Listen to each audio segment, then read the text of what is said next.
The financial effects of one of the country's worst droughts have finally begun to ripple through the economy. Food prices have gone up and are likely to hit the poorest the hardest. Millions of tons of maize must now be imported, which does come at a significant cost, and so has animal feed, which has become more and more scarce. The industry has been engaging with government about a possible bailout, which would go some way in softening the blow that has hit the sector. What we've asked for is 12.5 billion over 3 years, so it's not just in 1 year. And the majority of that funding goes towards small and emerging farmers actually. And then we're asking for state guarantees, and we're asking for herd rebuilding subsidies, and a variety of other things just to get us through this season.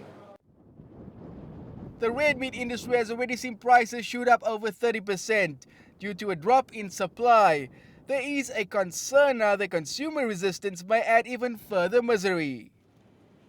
In times of drought, red meat can be seen as a luxury protein, so the sector is bracing itself for a lengthy period of negative growth. If you look at the drought situation at this stage, it will take between 3 and 4 seasons to get back to normal phases as in the commercial sector. In the emerging sector, it's much worse. There was a lot of a high percentage of mortalities due to the drought, and they will take even longer to come back.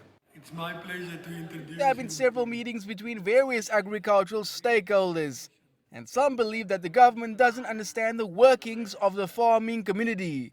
Officials have hit back though, claiming they try to help the most vulnerable. The approach of the government was to try to help the small guy in the industry, a person who if you lose 15 cows, you have lost everything.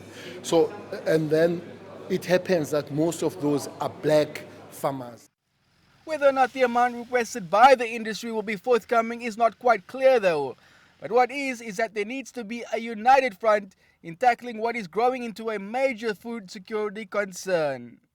Farmers say the billions being requested in guarantees is merely a conservative figure, and that much more is actually needed, due to the fact that 6 of the 9 provinces in South Africa have been declared disaster zones, and jobs have already been cut. Travers, CCTV, Cape Town.